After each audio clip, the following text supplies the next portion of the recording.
Soy Felipe Torti, gerente de Maule Alimenta, y voy a hacer de moderador en este panel 8 de inocuidad alimentaria. Así que bien, junto con agradecerles su presencia acá, su participación, voy a invitar a subir al escenario a nuestra primera panelista. Ella es Ana Karina Peralta, es máster en salud pública, doctora en gestión y seguridad alimentaria. También es directora del Centro de Inocuidad Alimentaria de la Universidad de Talca, en la región del Maule. Y es consultora internacional en temas de inocuidad en general.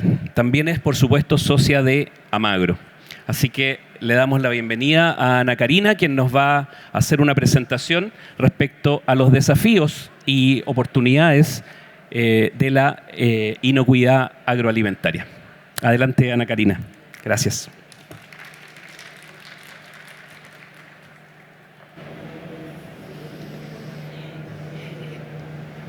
Hola, muy buenos días a todos. ¿Se escucha bien? Ya. Bueno, los voy a sacar un poco del tema, que es, diría yo, toda la parte de inteligencia artificial, etcétera, pero los voy a llevar a un tema que es transversal a todas las actividades que tiene el agro, inocuidad alimentaria. Aquí. Primero, no podemos dejar de decir la definición de inocuidad alimentaria. Es cierto que nosotros tengamos un alimento para su consumo, pero que sea que no vaya a producir enfermedad, que no vaya a producir daño, y si no tenemos inocuidad, va a ser muy difícil que nosotros podamos comercializar ese producto.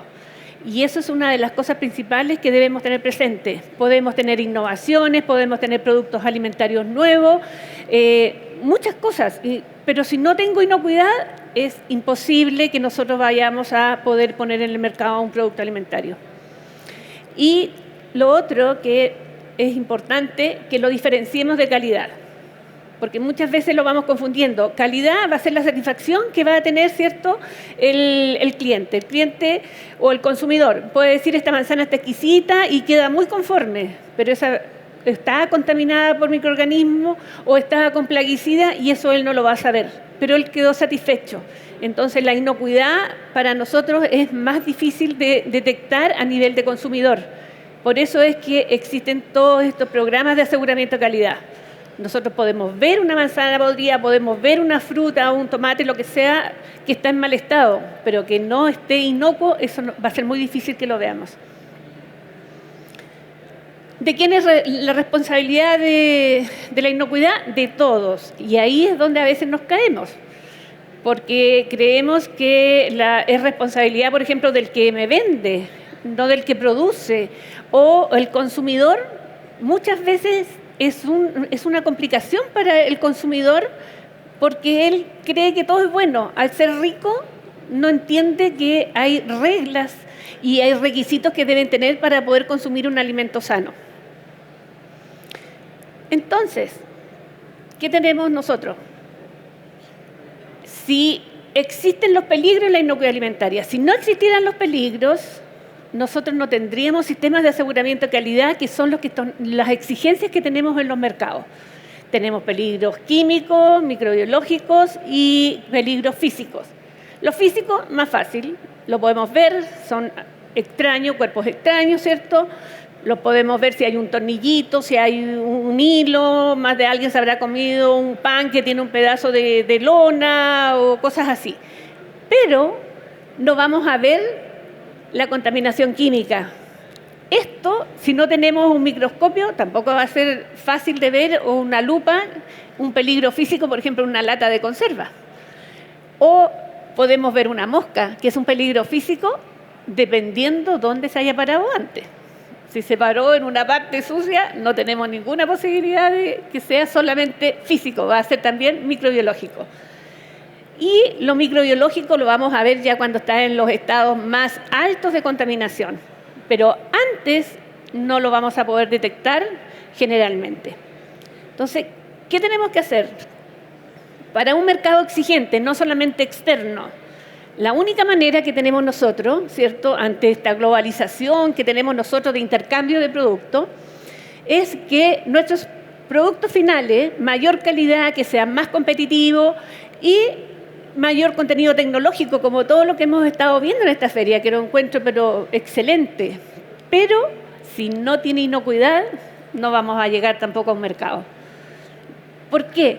Porque se nos olvida a nosotros muchas veces que no se puede separar la agricultura de la salud pública. Y eso es muy, muy importante. La única manera que nosotros vamos a convencer a lo mejor a un productor de que no riegue con agua con feca va a hacer que esa agua no solamente le va a impedir comercializar el producto, sino que también lo va a enfermar. Y tenemos que ir uniendo esos dos puntos. Si no lo hacemos, vamos a estar perdidos. ¿Cómo vamos a empezar? Y ahí a veces es donde nosotros hemos cometido errores. Nosotros, cuando empezamos con los HACCP. Eso fue el mayor sistema de aseguramiento de calidad, el masivo que se hizo en todas partes. Pero se nos olvidaron los proveedores en algún momento. Y si nosotros no tenemos buenas prácticas agrícolas o ganaderas o acuícolas, va a ser imposible que nosotros podamos controlar todos los peligros que existen en toda la cadena productiva. Por eso es que debemos ir incorporándolos en todas las etapas que hay. Mire, vamos a ver. Si tenemos la cadena productiva, primero, producción primaria. Principal peligro, la contaminación del agua y la contaminación química.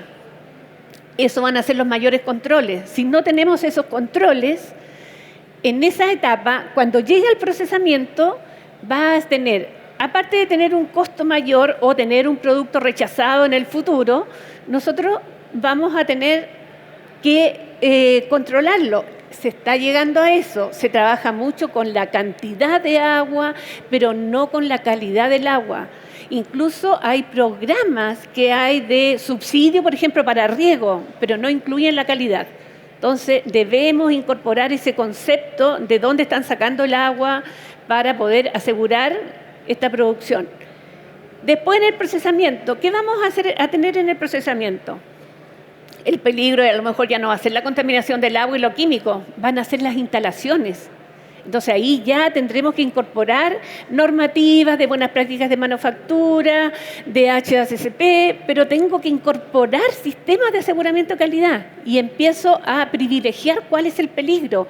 Por ejemplo, en ese procesamiento, las plantas, muchas se les olvida hacer un diagnóstico inicial. Bueno, ahí después lo va a tocar la colega del laboratorio, pero hacer un barrido, por ejemplo, de listeria en los congelados es una de las cosas más importantes que hay. Cuando se hace inicial, antes de empezar las cosechas o empezar el trabajo, deben hacerse esos controles. Y cuesta, no todos lo han internalizado. Los manipuladores ya son importantes, los baños de los operadores, muy importante, porque ellos son más importantes que cualquier otro baño del gerente, cualquiera. Son los baños de los operarios de la industria. Y así vamos teniendo peligro y ahí ya vamos a tener Escherichia coli, de las manos, Estafilococo aureus, etcétera. Vamos a tener distintos peligros. También vamos a tener peligros químicos por el aseo, la sanitización que se hace en las plantas. Entonces los peligros van a ir cambiando y nosotros tenemos que ir asegurando esta inocuidad. En la distribución, si no tengo un checklist del camión o de lo que se va a transportar, la temperatura, por ejemplo, que tiene que llevar eso, si yo tengo que llevarlo a una temperatura de congelado de menos 18 o lo tengo que llevar en un camión limpio, a veces las personas pasan por alto la inocuidad que debe también tener el transporte. Antes se usaba mucho el mismo transporte que se utilizaba para llevar productos al sur, lo traían de vuelta con ganado. Así que imagínense las fecas de los animales y todo, y si no hay sanitización de eso, ahí quedamos nosotros, ¿cierto?, con la contaminación. La distribución ya debe ir asegurada. ¿A dónde? A un restaurante o a un mercado externo. En un restaurante tiene que tener buenas prácticas y ahí empieza. ¿Qué normas debo cumplir para asegurar la inocuidad? Buenas prácticas de manufactura, recepcionar por ejemplo, carne a la temperatura que debo, los huevos a la temperatura que debo, la leche, etcétera, las hortalizas, cómo deben venir. Mi proveedor debe asegurarme que no tiene agua contaminada con feca, al que yo le voy a comprar.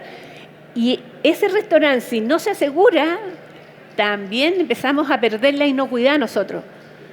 Después, si se va a una venta minorista, imagínense ese restaurante grande, la diferencia que habría en la distribución a una venta minorista, a un pequeño café. Ellos no estaban acostumbrados a tomar la temperatura de sus materias primas, a controlar sus materias primas. Ellas aseguraban que todo lo que estaba ahí, bueno, era listo para el consumo. Entonces, la responsabilidad que vamos teniendo cada uno en cada eslabón no la podemos perder. Después de eso, si nosotros nos llevamos a la preparación del restaurante, los peligros van a ir de nuevo por la parte de manipulación e instalaciones. Entonces, tengo que tener un sistema de vigilancia de la inocuidad en cada etapa y los análisis que se hagan en cada una de esas etapas son distintos porque va a depender del riesgo que tiene cada una de estas etapas. En el consumo del restaurante ya habrán peligro físico y habrán contaminación microbiológica, ¿cierto? Etcétera. ¿Y dónde está la mayor producción de ETAs junto con el restaurante? En el hogar. En el hogar, a nosotros se nos olvida que el hogar es una pequeña industria. Y ahí esos cuidados no se tienen. La cadena de frío, olvídense, la persona fue a comprar al supermercado y se fue con la carne por todo el solcito, cambió la temperatura y llegó con una contaminación enorme de bacterias. No se preocupó mayormente de qué es lo que podía llevarle a una falta de inocuidad. ¿Por qué nos preocupamos tanto de esto? Porque nosotros, si no tenemos todo unido en un sistema que vaya concadenado, en que parto con un producto que yo lo voy a elaborar, buenas prácticas agropecuarias, pueden ser acuícolas también, buenas prácticas de manufactura, HACCP y un sistema de gestión, yo no voy a tener un producto que va a ir a un mercado exigente. Ese mercado exigente en este momento puede ser tanto un retail o puede ser la exportación. Si no demuestro todo esto, y de ahí todas las normas que ustedes vayan a encontrar, que tengo HACCP, que tengo BRC, todas las normas que se han escuchado que deben tener, tiene una razón, que tengo que asegurar ese producto que no vaya a causarle daño.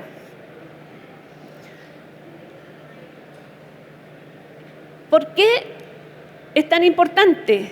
Porque si no tenemos nosotros la inocuidad en los alimentos, vamos a tener que nosotros va a afectar tanto la desnutrición como la calidad de vida de las personas.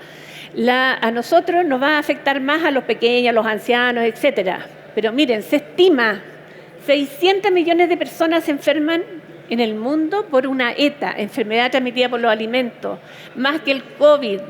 De eso se mueren 420.000, etcétera. Pero lo más que tenemos nosotros es la pérdida de vida, de años de vida saludable.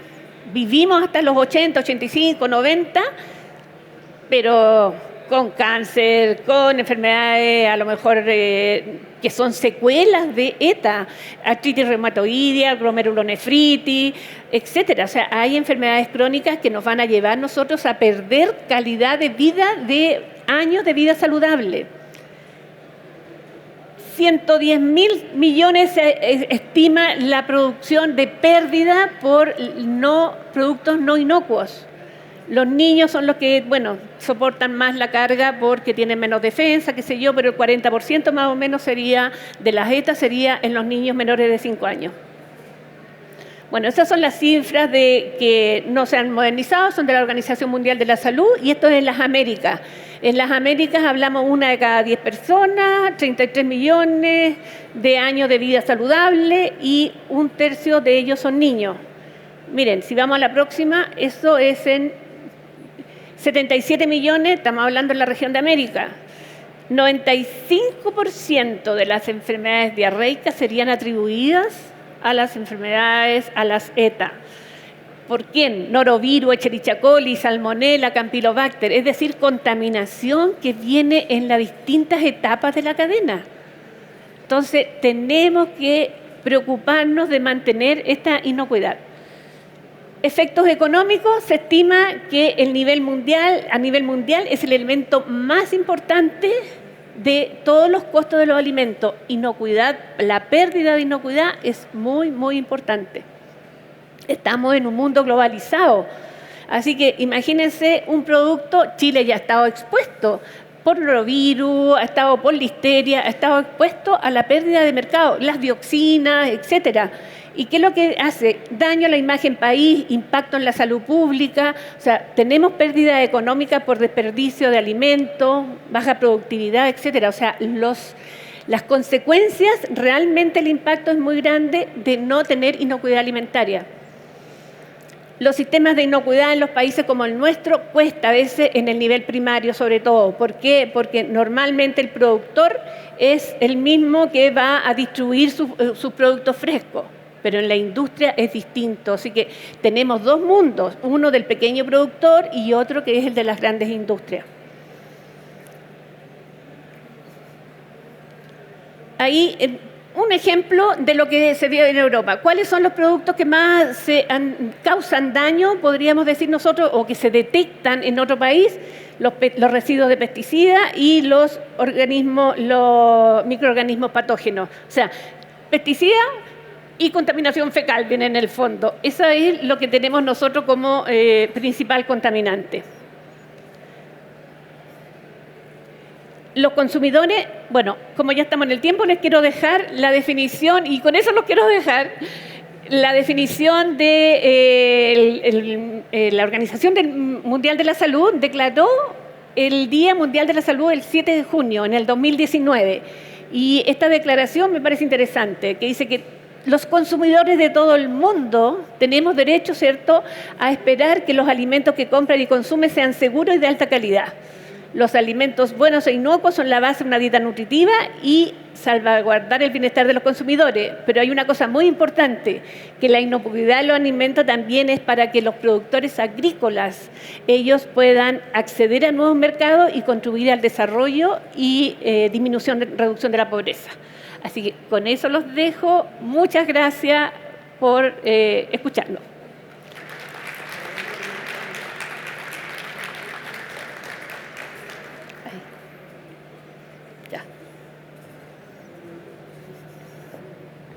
Ya, estuve justo.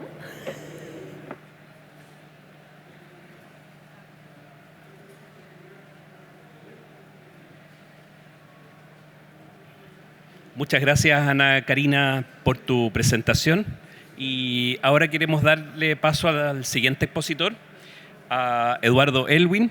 Él es ingeniero agrónomo del área de evaluación de riesgos de Achipia. También es consultor internacional senior en temas de residuos de plaguicidas. Y su presentación va a ser con el título de ¿Cuáles son las nuevas tendencias en el control de alimentos? Muchas gracias, Eduardo. Ok, gracias. Este es el pasador. Buenos días, ¿me escuchan? Ok. Bueno, el título o lo que me pidieron preparar era sobre las tendencias que se están viendo en estos momentos a nivel mundial en materia de control de alimentos. Y primero, una breve presentación de mi institución, la Agencia Chilena de Calidad e Inocuidad Alimentaria, Achipia, que tiene la misión de conducir y coordinar el Sistema Nacional de Calidad e Inocuidad Alimentaria y la implementación de la Política Nacional de Calidad e Inocuidad Alimentaria. Básicamente,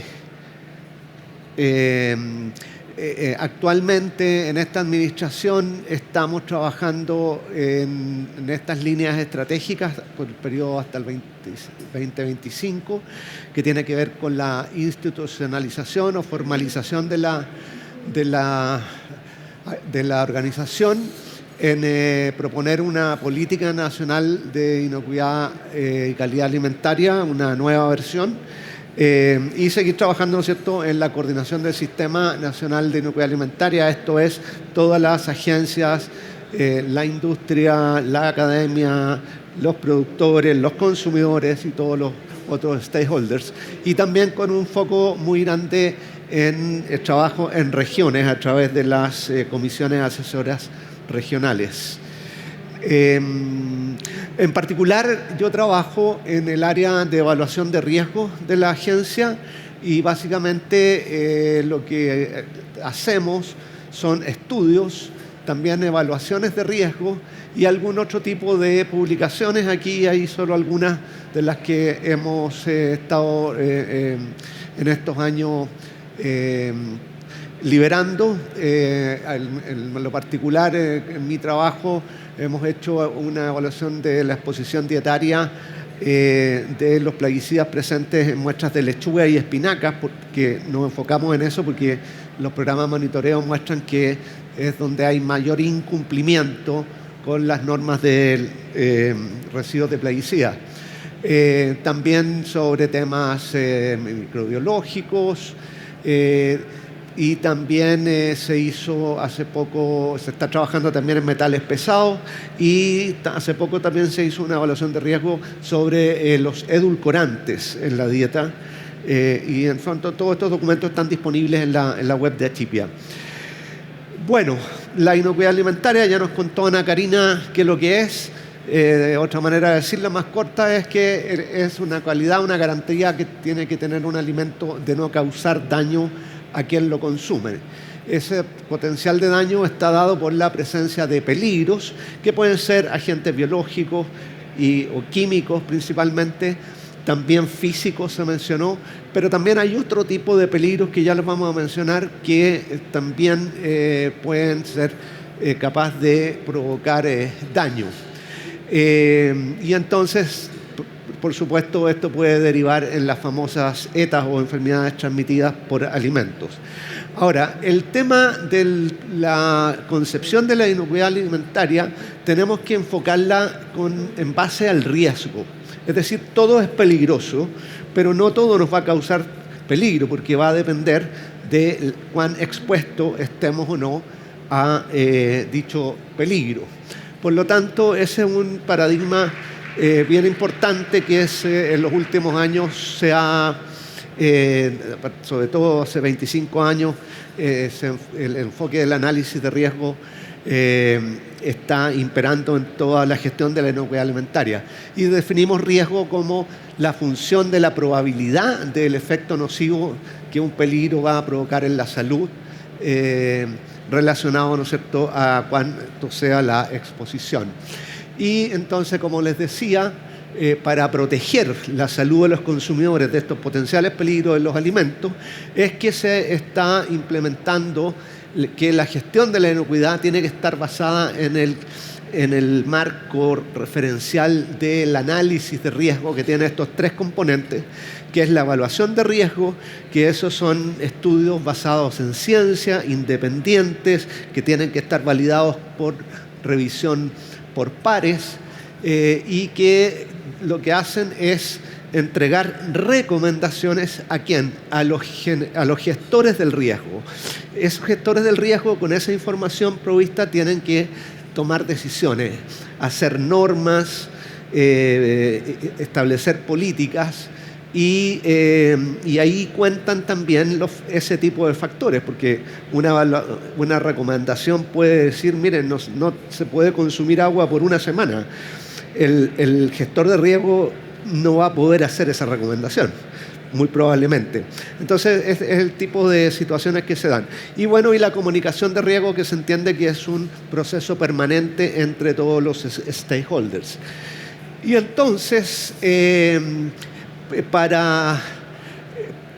propio de la gestión de riesgo, y esto en los sistemas nacionales de inocuidad de la mayoría de los países, existen agencias competentes con alguna facultad en tema de control de alimentos, que puede estar dividida por temas sectoriales, es decir, agrícola, pecuario, salud humana, del sector pesquero, como también, y esto es muy propio de nuestros países de la región, que somos exportadores, también ese es un criterio, si es que el producto va a ser exportado o solamente va a ser de mercado nacional, si es primario o si es elaborado. En definitiva, hay distintos arreglos en que los países organizan su sistema nacional de control de alimentos, pero existen agencias con competencias definidas y normas que han sido establecidas para garantizar, ¿no es cierto?, la inocuidad y el establecimiento de actividades de control o de vigilancia de alimentos. En Chile existen 3 agencias que básicamente están responsables de la inocuidad alimentaria, que son el Ministerio de Salud a través de la Ceremi, el SAC y Sernapesca. Y acá están algunos de los programas, estos no son todos, que llevan a cabo anualmente para controlar y supervigilar, digamos, el estado de la inocuidad.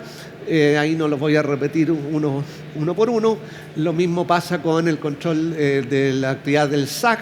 Tienen programa de verificación microbiológica oficial, tiene otro programa de control de residuos en productos pecuarios y también tiene un programa de control de residuos en productos agrícolas, típicamente residuos de plaguicidas.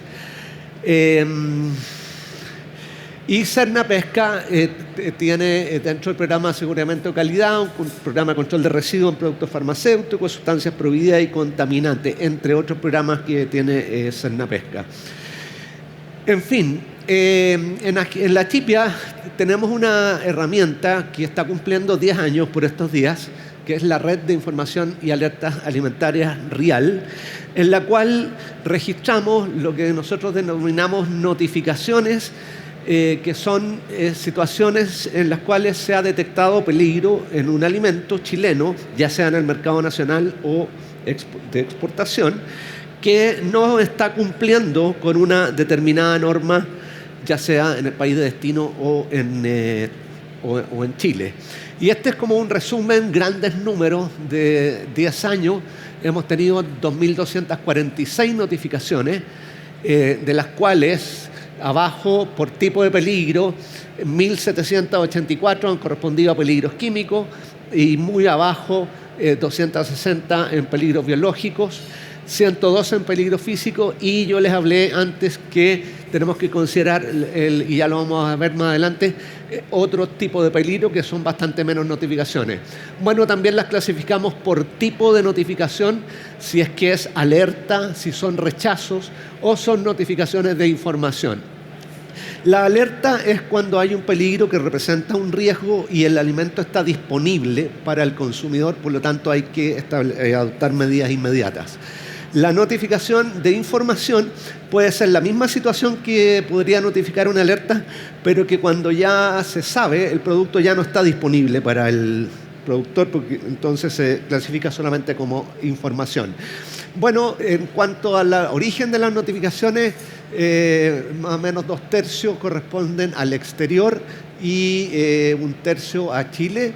Y respecto del tipo de alimentos, la gran mayoría de las notificaciones han sido en lo que nosotros denominamos el grupo de las frutas y hortalizas frescas, seguido muy por abajo en productos de la pesca y la acuicultura, luego elaborados, origen pecuario, frutas y hortalizas procesadas, y noten ahí muy poquitas, pero novedoso, MSA, que significa materiales en contacto con alimentos. Si lo vemos a nivel mundial, estos son las exportaciones. Se me está acabando el tiempo, me habían dicho 15, me pusieron 10, así que voy a tratar de avanzar rápido. Y entonces, estos son los 10 años de registro de rechazos de exportación o notificaciones de terceros países respecto a productos exportados. La gradiente es de verde a rojo, más de 100 pinta en rojo, y está Estados Unidos con 419 notificaciones, y por el otro lado está Rusia, que se exporta bastantes productos del mar, y la mayoría de las notificaciones han correspondido a salmones o productos de ese origen. Y también está en rojo, ahí muy chiquitito, debajo, al lado de China, al frente de China, Taiwán. En estos últimos años se han incrementado las notificaciones de Taiwán, pero eso tiene que ver con un cambio normativo que entró a regir en Taiwán hace algunos años y que está teniendo algunas repercusiones. Y en fin, vemos que en nuestros principales mercados. Hay que decir que eso que les mostré antes, que la mayor cantidad de notificaciones son por productos químicos o en fruta y hortaliza, tiene mucho que ver con nuestra matriz exportadora. Es decir, producimos mucha fruta, exportamos mucha fruta, entonces es natural que se reporten más situaciones en eso que en alimentos que se exportan menos. Si lo vemos desde el punto de vista de Chile, eso es lo que ha sucedido. La mayor cantidad de notificaciones se han concentrado en la región metropolitana, Valparaíso, Higgins, hacia el sur muy pocas, pero vemos que en la región del norte, ahí está Arica y Parinacota, está separado de Tarapacá, y en realidad tiene bastantes notificaciones en los últimos años relacionadas con frutas y hortalizas sobre todo. Toda esta información está disponible en los reportes anuales que están disponibles, les insisto, en la página web de Achipia, de la red de información, y este año ahí el central es el reporte de notificaciones 2022, que entiendo que está subido ya en la página de Achipia. Y por último, hablar un poquito de nuevas tendencias. Esto está tomado de la red de cooperación y alertas de la Unión Europea. Existe el RAS, pero desde hace 4 años se creó el Alert and Cooperation Network, que incluye el RAS tradicional, pero también se incorporó el tema del fraude alimentario y notificaciones de no cumplimientos, pero que no representan riesgo a la salud de los consumidores. Y aquí solamente es para mostrar algunas cosas que están pasando en otros mercados y que acá no los estamos viendo. Les decía yo que, por ejemplo, en la lista de las 10 mayores notificaciones por tipo de peligro del año 2022, aparece, como decía, mencionó Ana Karina, plaguicidas, microorganismos, pero luego está en tercer lugar notificaciones por composición por materiales en contacto con alimentos, muchas de ellas provenientes de China. Ya vamos a definir un poquito más eso. En segundo lugar, y lo que aparece novedoso, es las notificaciones por fraude alimentario. Y entonces estas pueden ser por falsificación de documentos, por adulteración, por mala información en las etiquetas, mercado negro o falsificaciones.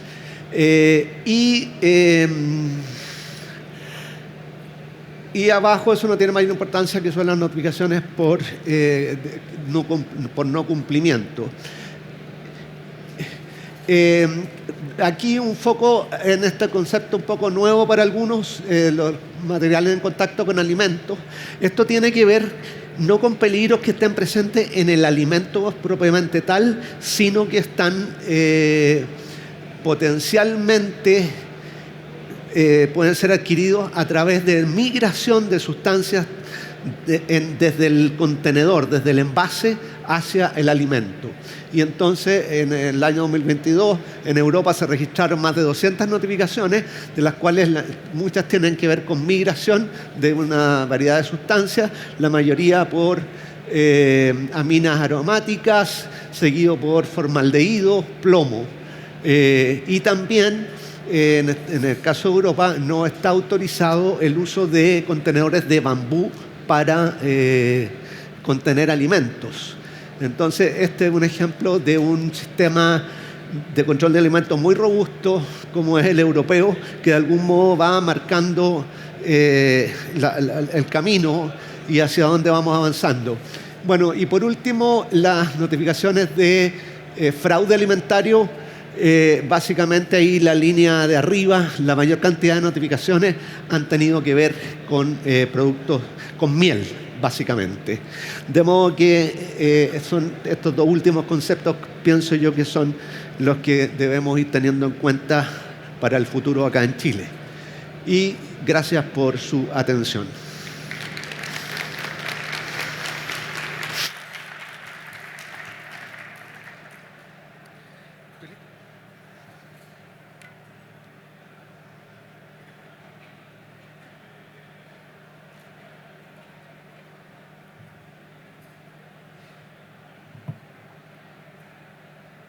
Muchas gracias, Eduardo, por tu presentación. Los tiempos aquí son drásticos, no hay derecho a réplica. Pero bien, vamos bastante bien, parece, ¿no es cierto? Con la mesa, perfecto, dedito para arriba, así que vamos bien. Y vamos a entrar a la tercera y última presentación. Nos va a hacer esta presentación Carla Ulice. Ella es química de la Universidad de Chile y es también jefa del laboratorio de alimentos Davis Lab. Y su presentación está denominada Tecnologías en detección de contaminantes emergentes en alimentos en Chile. Así que adelante, Carla, la recibimos con un aplauso. Bueno, ¿se escucha? Sí. Buenos días a todos. Bueno, como decía Felipe, mi presentación es Tecnología en detección de contaminantes emergentes en alimentos en Chile. Bueno, como comentaba, yo soy parte de Davis Lab, un laboratorio que ya cumple 80 años. Parte de esos años como laboratorio de control de calidad para productos farmacéuticos, cosméticos y veterinarios. Y muy orgulloso ya desde hace un año prestando servicios como laboratorio de análisis para la industria agrícola y desarrollando análisis para la industria pecuaria. Estos son algunos de nuestros clientes. Bueno, entrando en materia, ¿qué son los contaminantes emergentes? Los contaminantes emergentes son sustancias químicas o materiales que han sido identificados como agentes contaminantes, pero que aún no están regulados o monitoreados ampliamente. ¿Ya? ¿De dónde? ¿No? Ahí sí. Ya. ¿Qué pueden ser? Pueden ser productos farmacéuticos, como por ejemplo hormonas, antiinflamatorios, antibióticos, productos del cuidado personal, como parabenos, triclosan, químicos industriales, como retardantes de llama, perfluorado, pesticidas y productos de degradación de ellos, desechos de plástico, que han estado muy en noticia últimamente, y algunos patógenos alimentarios. Bueno, esto es solo una lista de los que podrían ser contaminantes emergentes. Que no estén regulados no quiere decir que sean nuevos, ¿ya?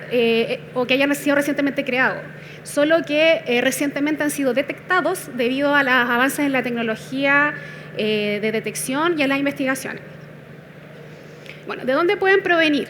Ellos pueden provenir de diferentes fuentes, entre ellas la industria agrícola, la disposición de medicamentos vencidos, que muchos de ellos pasan al inodoro, al agua por el inodoro o al suelo por medio de la basura, y por las plantas de tratamiento. El agua de las plantas de tratamiento pueden ser usadas como aguas de riego, y los lodos de la planta de tratamiento también son usados como remediadores de suelo. Por lo tanto, ellas pueden pasar a los alimentos o al agua o al suelo. ¿Por qué? Las plantas de tratamiento no están diseñadas para la remoción de los contaminantes emergentes. Por lo tanto, al ser ocupados como aguas de riego o remediadores, pueden pasar a la agricultura. Pueden afectar al agua potable, al suelo, a algunos cultivos, a productos marinos y a productos de origen animal. Bueno, de la fuente más importante es el agua. Esto debido a que es el principal flujo hacia la cadena alimenticia de los contaminantes, debido al riego, debido al lavado, y es la más estudiada también. Hay estudios en países como Ecuador, Colombia, Brasil, en que se han detectado altas cantidades de naproxeno, un antiinflamatorio no esteroidal, en las aguas. En mi misma tesis de investigación en la universidad, analizamos los efluentes de una planta de tratamiento de la región metropolitana en la cual encontramos antiinflamatorios no esteroidales y paracetamol. ¿Ya? Por lo tanto, sí están en el agua. Bueno, ¿por qué es importante para Chile la preocupación por los contaminantes emergentes y por otros contaminantes? Primero, por salud pública, debido a que se ha descubierto que muchos de estos contaminantes pueden ser peligrosos para el ser humano y para el medio ambiente. Por la reputación en la exportación. Chile es un país conocido y reconocido por ser un país agroexportador. Por lo tanto, es importante para nosotros mantener la calidad y la seguridad de lo que se exporta. Esto porque, ya mencionaba, las normativas internacionales se han ido modificando y cambiando. Por ejemplo, la reglamentación de la Unión Europea, el Códex FDA y las mismas reglamentaciones nacionales van cambiando muy rápidamente, ingresando nuevos contaminantes o bajando límites de los que ya están. ¿Qué hacemos en Chile? Y es algo que más o menos nombraba Eduardo hace un rato. El monitoreo de pesticidas, detección de drogas, estudio de contaminación en vino, detección de antibióticos por sarna pesca, análisis de contaminación en agua. Esto, si bien no tiene mucho que ver con los contaminantes emergentes, es como nosotros en este momento estamos asegurando la inocuidad de lo que exportamos, ¿ya? Si bien los contaminantes emergentes no están tan regulados, las investigaciones que se han hecho en ellos pueden llevarlos a ser candidatos a ingresar a monitoreos y estudios que Chile ya hace. Chile además colabora internacionalmente con otros países, las universidades para los estudios de detección de contaminantes y el desarrollo de nuevas tecnologías para su detección. Bueno, las tecnologías. La industria ha ido evolucionando en el desarrollo de nuevos dispositivos para llevar los análisis del laboratorio al campo. ¿Ya? Entre ellos se han desarrollado, entre muchos otros, sensores electrónicos y nanosensores, espectrómetros de masas portátiles y cromatógrafos líquidos gaseosos portátiles. Esto es algo similar a lo que se muestra en Alerta Aeropuerto. Es como se han usado más ampliamente la detección de drogas de abuso. Entonces se ven a veces estos dispositivos en la tele, qué sé yo.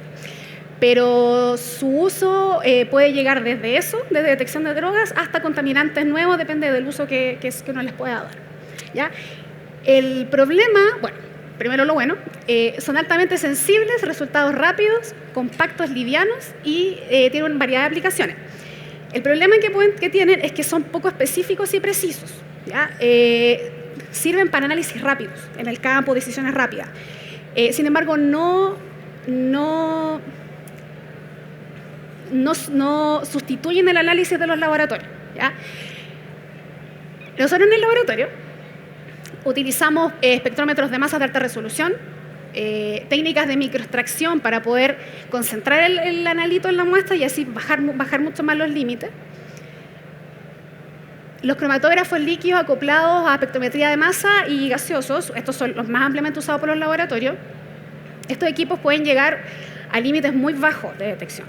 O sea, pueden llegar hasta las partes por trillón. O sea, si yo les digo más o menos, estamos pensando en un granito de arena, en 1 trillón de granitos de arena. O sea, ese es como el nivel de detección que tienen estos equipos.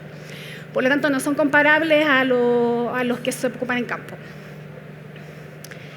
Y ensayos inmunológicos ELISA, que son más ampliamente usados en análisis de alérgenos alimentarios, sin embargo, igual se usan para análisis de antibióticos. Bueno, los beneficios de esta tecnología es que son sensibles y precisas en el caso de los cromatógrafos con detección de masa.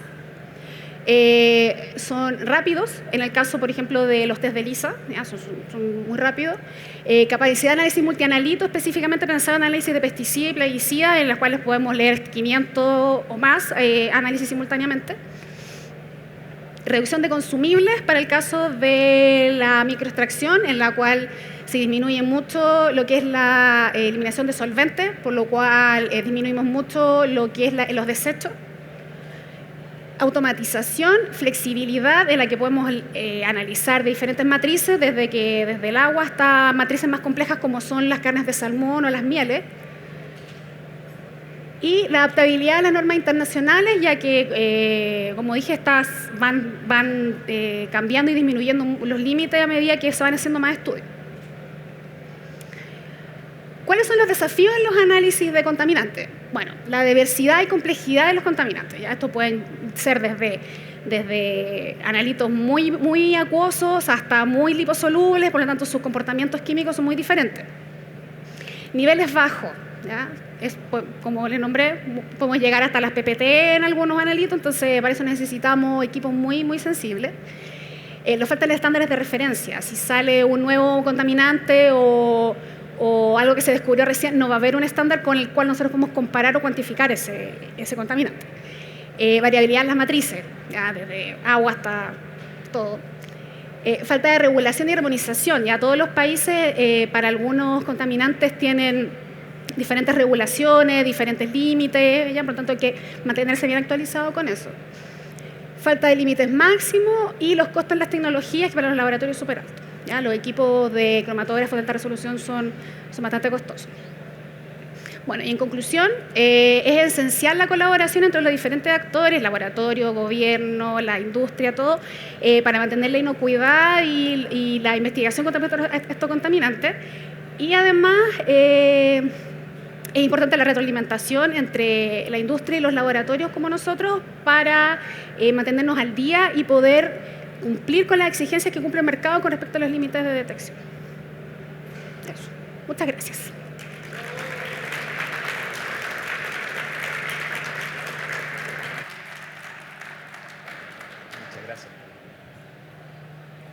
Muchas gracias a Carla por su presentación. Y Carla, quedémonos acá para dar inicio a al panel de conversación. Invitamos a pasar a Eduardo también, a Ana Karina, en este living que va a albergar esta conversación y preguntas sobre el tema de inocuidad que tan importante es para nuestro país, eminentemente un país exportador y productor de fruta fresca, de alimentos.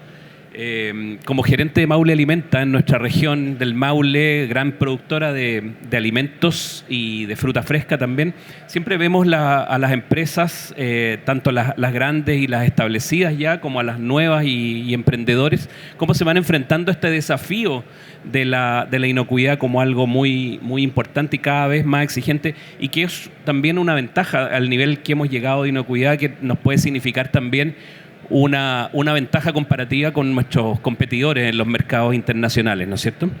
Así que voy a pasar... Hola, estamos a 2 micrófonos, excelente. Voy a pasar aquí para partir con las consultas para este panel. Y en primer lugar, a Eduardo. Eduardo, la pregunta para ti es si tú consideras que los programas oficiales de control de alimentos en Chile, en nuestro país, ¿están abordando eficazmente el monitoreo de los riesgos emergentes?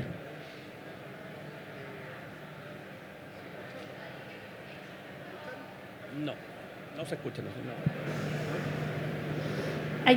Ahora sí. ¿Ahora sí? Ok, gracias. Bien, gracias por la pregunta. A ver, hay que verlo de 2 maneras. Si es que uno puede ver o comprobar el estado de la inocuidad en Chile. En general, concordaremos todos que es buena. No hemos tenido crisis ni situaciones como han ocurrido en otras partes del mundo, aparte de situaciones que siempre hay. Y entonces, desde ese punto de vista, podríamos decir que la industria está trabajando bien y que los programas oficiales de control de alimentos, por supuesto que contribuyen en eso. Ahora, desde el punto de vista de los riesgos emergentes o estas nuevas situaciones, claramente hay un déficit. En Chile, por ejemplo, no tenemos regulaciones para el tema de materiales en contacto con alimentos. Y nos los presenta a lo mejor para no perder mucho tiempo ahí en las láminas. Yo les mostraba que vimos que la mayor cantidad de las notificaciones o las situaciones en las cuales se verifican no cumplimientos y es porque los programas tienen mucho acento en los peligros químicos y en los peligros biológicos. Muchas de las notificaciones de peligros físicos, que pueden ser, como dijo Ana Karina, qué sé yo, cuerpos extraños, presencia de larvas, qué sé yo. Muchas de esas notificaciones han sido recogidas de países terceros por productos chilenos exportados, pero nuestros programas de control de nuestras agencias normalmente no tienen foco en ese tipo de situaciones. Y la que no mencioné, que la enuncié, era lo que nosotros ahí clasificamos como otros tipos de peligro, que no son peligros distintos de los otros, pero sí son situaciones que deben ser observadas y que tiene que ver, por ejemplo, con la no declaración de alergenos en las etiquetas. El alergeno, el maní, por ejemplo, es un alergeno para algún tipo de ciudadano, y entonces no es un peligro en sí mismo. Entonces, muchas notificaciones del exterior llegan por que en las etiquetas no se ha declarado ese producto u otros. Y entonces ese entiendo yo que también es un tema sobre el cual nuestros programas de control no ponen suficiente acento aún. Muchas gracias, Eduardo, por tu respuesta. Yo creo que quedó bastante claro. Sabemos que te tienes que ir. Sí. Estás complicado con el tiempo, así que solo muy brevemente para contarle a las personas que están acá en qué está Chipia hoy día, brevemente, transmitir un poco en qué estamos. Bueno, como les conté, estamos trabajando para institucionalizarnos, para seguir coordinando el sistema de inocuidad alimentaria, trabajando fuerte en las regiones y en lo que les decía yo, específicamente en mi área, que es evaluación de riesgo, estamos muy contentos porque estamos empezando y ya hemos hecho evaluaciones de riesgo, evaluaciones de exposición dietaria. El concepto de evaluación de riesgo es muy amplio, lo que uno hace es una de las etapas. Y lo que más contento nos tiene es que estamos trabajando con la colaboración a través de acuerdos con la Agencia Europea, la EFSA, con el BFR de Alemania, con la propia FAO y la OMS, con la Universidad de Nebraska, Lincoln, y entonces tenemos la tranquilidad que todas estas evaluaciones de riesgo que hemos hecho en distintos tipos de peligro han sido, utilizamos el concepto de mentoría. Estamos permanentemente haciendo revisiones de los avances y revisión por pares. Y entonces estamos creciendo mucho en evaluación de riesgo y esperamos pronto dar o poder suministrar ese insumo muy importante para la gestión de riesgo, que es evidencia científica, para que las decisiones sean basadas en evidencia científica y no en subjetividades. Perfecto. En eso estamos. Muchas gracias, Perfecto. Eduardo. Muchas Le damos gracias un aplauso a Eduardo, que tiene que retirarse. Gracias. Muchas gracias por tu participación y a Chipia, que es tan importante lo que hace por la inocuidad y por la imagen de nuestro país. Así que vamos a pasar a la segunda pregunta para Ana Karina. Según tú, Ana Karina, ¿cuál es el principal problema para aceptar o adoptar las regulaciones tanto nacionales como internacionales en el sector agroalimentario de nuestro país? Sí, yo creo que el principal problema es que al no ver un riesgo directo, es el desconocimiento de la salud pública, por ejemplo. La persona dice, voy a regar con esta agua, he regado siempre, y no internaliza que eso va a producir enfermedad y que a ellos les ha producido mortalidad infantil mucho más alta que lo que existen en la zona urbana. Ese tipo de internalización yo creo que es la gran problemática que tenemos nosotros. Por ejemplo, al no entender que estas regulaciones, tanto nacionales como internacionales, van a significar que detrás de ello hay un riesgo de salud, como el cáncer gástrico, como muchas enfermedades que realmente nosotros ahora estamos entendiendo como una consecuencia de ETA, pero ese desconocimiento y esa divergencia que hay entre la producción agrícola y lo que es salud pública, yo creo que es muy importante la cultura de la inocuidad. enseñarlo en todos los niveles, en los colegios, y ahí en eso se está trabajando ahora, incluso Achipia también está trabajando en eso. Yo soy del comité científico de Achipia y sé que se está trabajando mucho en cultura de la inocuidad.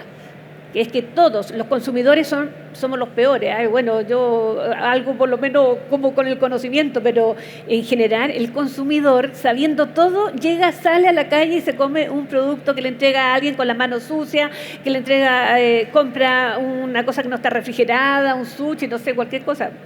Puedo meter las patas porque siempre lo hago, pero en general existe... no sé, una irresponsabilidad del consumidor también. Sí. Perfecto, así es, y todo en eso colaboramos todos, lamentablemente. Sí. Muchas gracias, Ana Karina. La siguiente pregunta, Carla. ¿Cuáles son, a tu juicio, los productos de degradación de los pesticidas ya regulados que se consideran ya regulados o que se consideran contaminantes emergentes? Bueno, los productos de degradación de los pesticidas va a depender de... Bueno, que el pesticida esté regulado no significa que su degradación va a estar desregulada. O sea, va a depender de los estudios que se han hecho en ese contaminante. Por ejemplo, nosotros en el laboratorio analizamos imidacloprid, que está muy regulado por todos los países, nosotros mismos, el SAC, todo lo regula.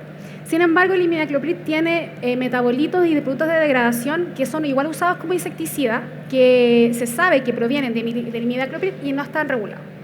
Entonces, ese contaminante es considerado un contaminante emergente, ¿ya?